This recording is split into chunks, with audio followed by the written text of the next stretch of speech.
Greetings, YouTube. This is Fragments of Memory, aka the Armchair Philosopher. I want to respond to a YouTuber by the name of Hime Tin Ninsi. I'm not sure if I'm saying that correctly, so pardon me if I mispronounce it. It's spelled Himay with the number 10, Nence. Well, anyway, she had just made a vid about stop saying it's no men.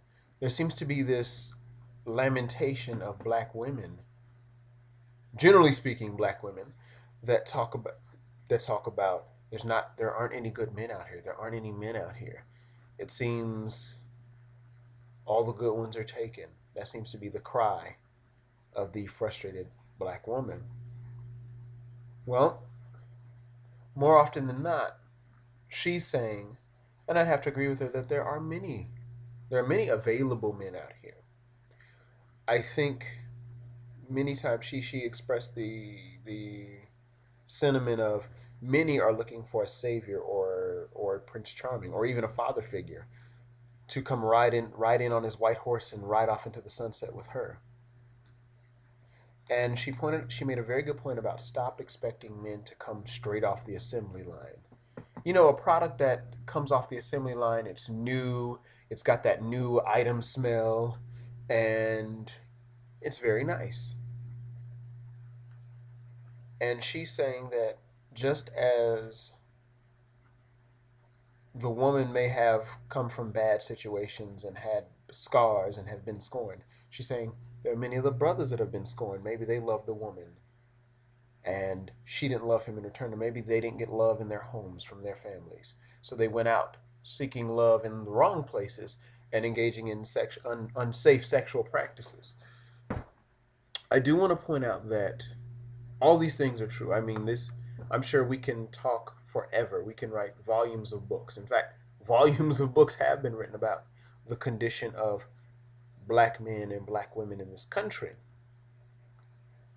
And more often than not, in my very own videos, um, I've expressed the sentiment of how we as blacks in America, are in trouble in a lot of respects, as far as the family structure, the breakdown of the family structure, the promiscuity, the children out of wedlock, um, the disproportionate amount of blacks to whites in the prison industrial complex system.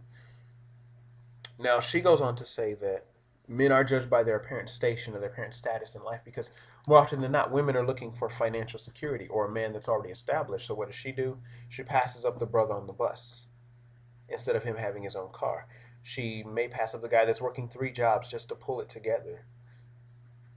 She says, stop expecting someone brand new off the shelf because as long as you live in life, you're gonna have wounds, you're gonna have scars, you're gonna have a story to tell. Everyone has a story to tell, and these very same women, and she sort of explored the irony and the disconnect of women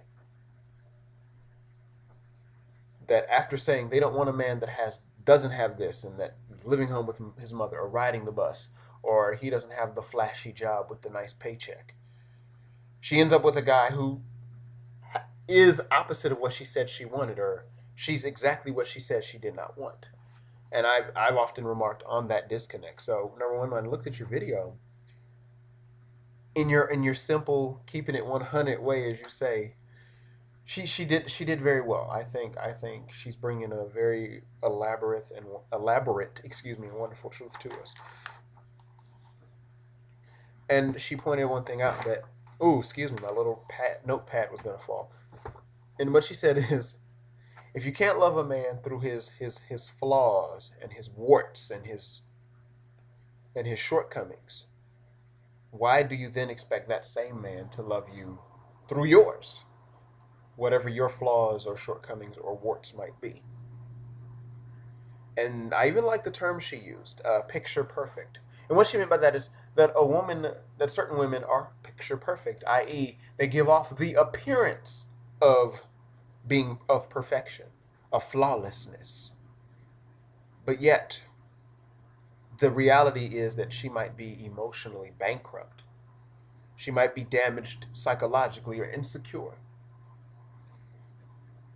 So the one thing she pointed out, and I'll agree with her 100%, is to love yourself, is to quote unquote work on yourself. That means peel back those layers. She was talking about peeling back those layers.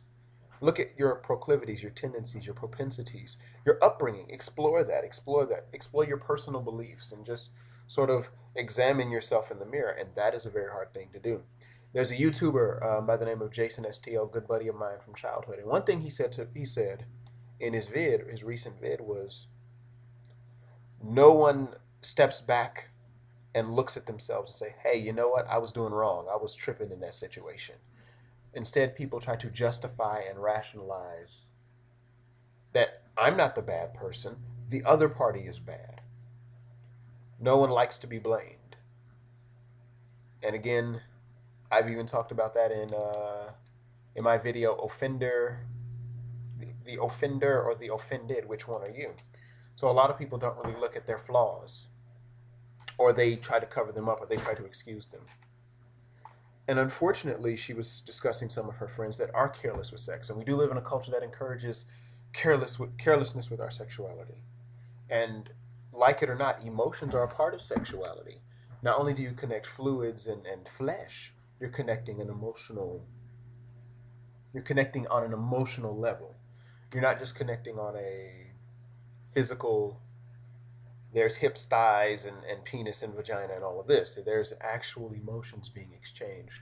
So we have to be careful. So when you talk about the baby mama, baby daddy drama and the person going back to the ex-boyfriend, it's because there is a spiritual and an emotional connection as well as a physical connection. They are, for all intents and purposes, together. So I would just say that there are good people out here. I think that everyone is an individual. George Carlin, the comedian, talked about how individuals are great, but it's when people get in groups that they begin to take on the group mind. So there are many good individuals, and sometimes you might pass them up because you don't really sit down and get to know these people, and they may just be the right fit for you. So, again, I do love your vid. I mean, it's very down to earth, very homely, home girl, if you want to look at it that way, homespun advice, which I think a lot of sisters are. You seem to be a good sister who's at least bringing a good perspective. And it's always refreshing. It's always a breath of fresh air to see a sister, pulling for the brothers. Because I think sometimes we as brothers do look at the sister as the enemy and not the ally. Well, YouTube, this is Fragments of Memory, aka the Armchair Philosopher, signing off. Peace.